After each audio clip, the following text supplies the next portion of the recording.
कहानी की शुरुआत होती है पोल्टो की शादी की रस्मों से।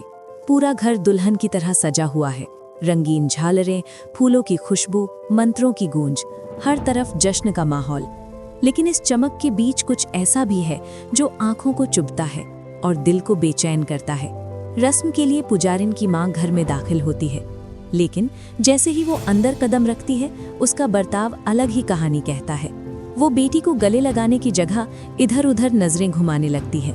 महंगी सजावट, चांदी के बर्तन, दीवारों पर लगी पेंटिंग, सब कुछ उसकी आंखों में किसी कैलकुलेटर की तरह घूम रहा होता है, जैसे वो रिश्ते निभाने नहीं बल्कि माल की कीमत लगाने आई हो। और सबसे अजीब बात, वो अकेली आई है, ना कोई रिश्तेदार, ना कोई शगुन का सामान। ये बात पीसी मोनी से छुपती नहीं। वो ताना मारते हुए कहती हैं, अरे समधन जी, ये कैसी रस्में हैं? आपकी इकलौती बेटी की शादी है और मायके से कोई नहीं आया, और ये क्या, हाथ भी खाली? पुजारिन की माँ, जो खुद एक शातिर खिलाड़ी है, चालाकी से बात टाल देती है। कोई बहाना, कोई मजबूरी, सब कुछ रेडी। लेकिन पीसी मोनी रुकने वालों में से नहीं। वो सबके सामने कहती हैं, हमें तो लगा था बड़े घर की बेटी है, पोल्टू के लिए सोने की चेन या घड़ी तो जरूर लाई होंगी, यहाँ तो शगुन का 1 रुपया भी नहीं। अब पुजारिन की माँ पलटवार करती है, आवाज में जहर घुला होता है। क्यों? आपने मेरी बेटी को कौन सा हीरो से लाद दिया है जो हम लुटा दें?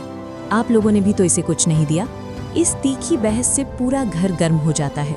रस्में रुक जाती हैं, मेहमान फुसफुसाने लगते हैं। पोल्टू बीच बचाव की कोशिश करता है, लेकिन आज उसकी कोई नहीं सुन रहा। और तभी दरवाजे के बाहर पुलिस की जीप का सायरन गूंज उठता है। पूरा घर सन्न। सायरन सुनते ही पुजारिन के हाथ से पानी का ग्लास छूट जाता है, कांच फर्श पर टूटता है, और उसी के साथ टूटती है उसकी नकली हिम्मत। वो बिजली की रफ्तार से अपना लंबा घूंघट खींचती है और डर के मारे पोल्टू के पीछे छुप जाती है। इंस्पेक्टर घर में दाखिल होते हैं।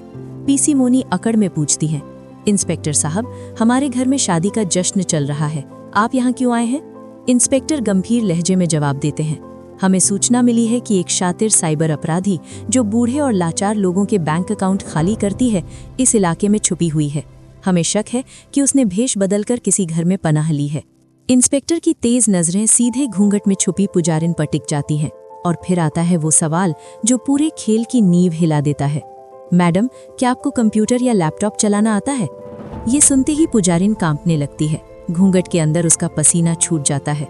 डरी डरी आवाज में वो झूठ बोलती है, नहीं साहब, मुझे तो टच स्क्रीन फोन भी ठीक से नहीं आता, कंप्यूटर तो दूर की बात है। उसकी माँ तुरंत बीच में कूद पड़ती है, हाँ साहब, मेरी बेटी तो बहुत भोली है। घर वाले भी रस्मों का हवाला देकर पुलिस को ज्यादा पूछताछ से रोक देते हैं। सबूत ना होने की वजह से पुलिस उस वक्त चली जाती है, लेकिन उनकी शक की सुई वहीं अटकी रह जाती है।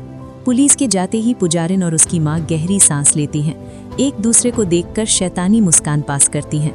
उन्हें लगता है खतरा टल गया। लेकिन घर के एक कोने में खड़ी अहाना ने सब कुछ देख लिया था। उसने नोटिस किया था, कंप्यूटर का नाम सुनते ही पुजारिन के हाथ कांपने लगे थे। वो पोल्टू का कुर्ता कसकर पकड़े हुए थी। अहाना समझ जाती है, एक साधारण अनपढ़ लड़की कंप्यूटर के नाम से इतना नहीं डरती। मौका पाकर अहाना सीधे पुजारिन से पूछती है, एक निर्दोष इंसान पुलिस देखकर घबराता नहीं, तुम कंप्यूटर का नाम सुनकर ऐसे क्यों डर गई, जैसे चोरी पकड़ी गई हो? पुजारिन बात को हंसी में उड़ाने की कोशिश करती है, लेकिन उसकी आंखों की घबराहट सब सच बता देती है। शाम होती है, पोल्टू राहत की सांस लेता है। उसे लगता है बला टल गई।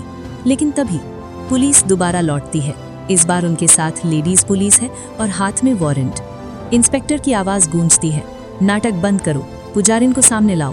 पोल्टू और पीसी मोनी विरोध करते हैं, लेकिन लेडीज पुलिस आगे बढ़ती है। घूंघट हटता है और अगले ही पल पुजारिन के हाथों में हथकड़ी होती है। वो चीखने चिल्लाने लगती है।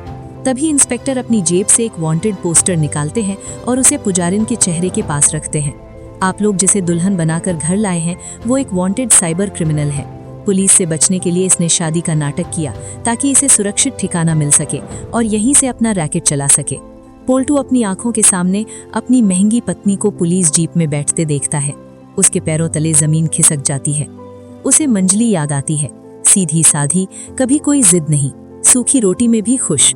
और ये पुजारिन 5 दिन में शॉपिंग, होटल का खाना, खर्च और अब मुजरिम। पोल्टू को एहसास होता है कि उसने हीरे को छोड़कर पत्थर चुन लिया। लेकिन दोस्तों, उसका अहंकार अब भी इतना बड़ा है कि वो अपनी गलती सबके सामने नहीं मानता, ना ही मंजली से माफी मांगता है। अंदर से टूट चुका है, लेकिन बाहर से झुका नहीं। दूर खड़ी दुर्गा देवी और अहाना ये सब देख रही होती हैं और उन्हें तसल्ली होती है कि झूठ की बुनियाद पर बना रिश्ता आखिरकार गिर ही गया। अब सवाल ये है कि पोल्टू क्या करेगा? क्या वो मंजली को वापस लाने की हिम्मत करेगा या उसका अहंकार उसे पूरी तरह बर्बाद कर देगा?